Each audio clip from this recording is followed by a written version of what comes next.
ಎಲ್ಲರಿಗೂ ನಮಸ್ಕಾರ. ಹಿಮ್ಮಡಿ ಒಡೆದಿದ್ದಾಗ ಕಡಿಮೆ ಮಾಡುವ ಸಲುವಾಗಿ ನಾವು ಒಂದು ಬವೆಲ್ ನಲ್ಲಿ ನಾವು 1 ಚಮಚ ಅಲೋವೆರಾ ಜೆಲ್ ಅನ್ನು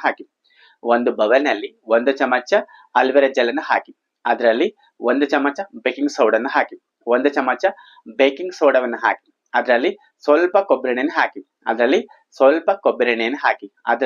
ಸ್ವಲ್ಪ ಕೋಲ್ಗೇಟ್ ಅನ್ನು ಹಾಕಿ, ಅಲೋವೆರಾ ಜೆಲ್ 1 ಚಮಚ, ಬೇಕಿಂಗ್ ಸೋಡಾ 1 ಚಮಚ, ಸ್ವಲ್ಪ ಕೊಬ್ಬರಿ ಎಣ್ಣೆ, ಸ್ವಲ್ಪ ಕೋಲ್ಗೇಟ್ ಅನ್ನು ಹಾಕಿ ಚೆನ್ನಾಗಿ ಮಿಶ್ರಣ ಮಾಡಿ. ಇವು 4 ಹಾಕಿ ಚೆನ್ನಾಗಿ ಮಿಶ್ರಣ ಮಾಡಿದ ನಂತರ ಒಂದು ಬ್ರಷ್ ಮೇಲೆ ನೀವು ಈ ಪೇಸ್ಟ್ ಅನ್ನು ತಗೊಂಡು ನಿಮಗೆ ಎಲ್ಲಿ ಕ್ರ್ಯಾಕ್ ಆಗಿದೆಯೋ, ಕಾಲಿನ ಹಿಮ್ಮಡಿ ಎಲ್ಲಿ ಹೊಡೆದಿದ್ಯೋ ಅಲ್ಲಿ ಚೆನ್ನಾಗಿ ಈ ರೀತಿ ಚೆನ್ನಾಗಿ ತಿಕ್ಕಿ, ಹಿಮ್ಮಡಿ ತುಂಬಾ ಎಲ್ಲಾ ಕಡೆ ನೀವು ಚೆನ್ನಾಗಿ ತಿಮ್ಮಡಿ, ಇದು ಹಿಮ್ಮಡಿ ಅಂತ ತಿಳ್ಕೊಳ್ಳಿ. ಅದಂತ ಚೆನ್ನಾಗಿ ತಿಕ್ಕಿ ಎಲ್ಲಾ ಕಡೆ ಎಲ್ಲಿ ಕ್ರ್ಯಾಕ್ ಆಗಿದೆ, ಎಲ್ಲಿ ಹಿಮ್ಮಡಿ ಹೊಡೆದಿದ್ಯೋ ಎಲ್ಲಾ ಕಡೆ ಚೆನ್ನಾಗಿ ಈ ರೀತಿ ಚೆನ್ನಾಗಿ ನೀವು ರಬ್ ಮಾಡಿ, ಚೆನ್ನಾಗಿ ಬ್ರಷ್ ಮಾಡಿದ ನಂತರ ಎಲ್ಲಾ ಕಡೆ ಚೆನ್ನಾಗಿ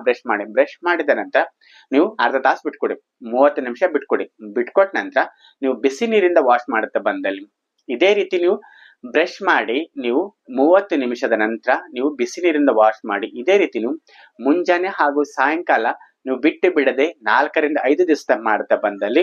ನಿಮ್ಮ ಹಿಮ್ಮಡಿಯು ಎಲ್ಲೆಲ್ಲಿ ಹೊಡೆದಿದ್ಯೋ ಅಲ್ಲೆಲ್ಲಾ ಕಡೆ ಸ್ಕಿನ್ ಡೆವಲಪ್ ಹಾಕೊಂಡ್ ಬರುತ್ತೆ, ನಿಮ್ಮ ಡೆಡ್ ಸ್ಕಿನ್ ಎಲ್ಲ ಹೊರಟು ಹೋಗುತ್ತೆ ಮತ್ತು ನಿಮ್ಮ ಕಾಲಿನ ಹಿಮ್ಮಡಿ ಪಳಪಳ ಅಂತ ಎಲ್ಲಾ ಕಡೆ ಚೆನ್ನಾಗಿ ಕ್ಲೀನ್ ಆಗಿ ಫುಲ್ ನಿಮಗೆ ಎಲ್ಲೆಲ್ಲಿ ಡ್ಯಾಮೇಜ್ ಆಗಿ ನಿಮ್ಗೆ ಹೀಲ್ ಎಲ್ಲ ಕ್ರ್ಯಾಕ್ ಆಗಿದೆಯೋ ಅಲ್ಲೆಲ್ಲ ಸ್ಕಿನ್ ಚೆನ್ನಾಗಿ ಬಂದ್ಬಿಟ್ಟು ಡೆಡ್ ಸ್ಕಿನ್ ಸಂಪೂರ್ಣ ರಿಮೂವ್ ಆಗ್ಬಿಟ್ಟು ಸಂಪೂರ್ಣ ಹೀಲ್ ಕ್ರ್ಯಾಕ್ ಸಂಪೂರ್ಣ ಹಿಮ್ಮಡಿಯನ್ನು ಸಂಪೂರ್ಣ ಫಿಲ್ ಹಾಕೊಂಡು ಬರುತ್ತೆ.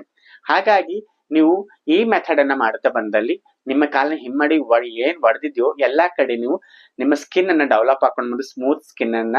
ಡೆವಲಪ್ ಹಾಕೊಂಡು ಬಂದು ಡೆಡ್ ಸ್ಕಿನ್ ಎಲ್ಲ ರಿಮೂವ್ ಆಗ್ಬಿಟ್ಟು ನಿಮ್ಮ ಹಿಮ್ಮಡಿ ಸಂಪೂರ್ಣವಾಗಿ ಚೆನ್ನಾಗಾಗತ್ತೆ. ಹಾಗಾಗಿ ಈ ಮೆಥಡ್ ಅನ್ನ ಮಾಡುತ್ತಾ ಬಂದಲ್ಲಿ ಯಾವುದೇ ರೀತಿಯ ಸೈಡ್ ಎಫೆಕ್ಟ್ ಇಲ್ಲದ್ರೆ ಕಾಲಿನ ಹಿಮ್ಮಡಿ ಸಂಪೂರ್ಣ ಕಡಿಮೆ ಆಗುತ್ತೆ. ಹಾಗಾಗಿ ಈ ಟಿಪ್ಸ್ ಇಷ್ಟ ಆದಲ್ಲಿ ಇದೇ ರೀತಿ ಮತ್ತಷ್ಟು ಹೆಲ್ತ್ ವಿಡಿಯೋಗಳಿಗಾಗಿ ಲೈಕ್ ಮಾಡಿ ಮತ್ತು ಶೇರ್ ಮಾಡಿ ಮತ್ತು ಕಮೆಂಟ್ ಮಾಡಿ. ಧನ್ಯವಾದಗಳು.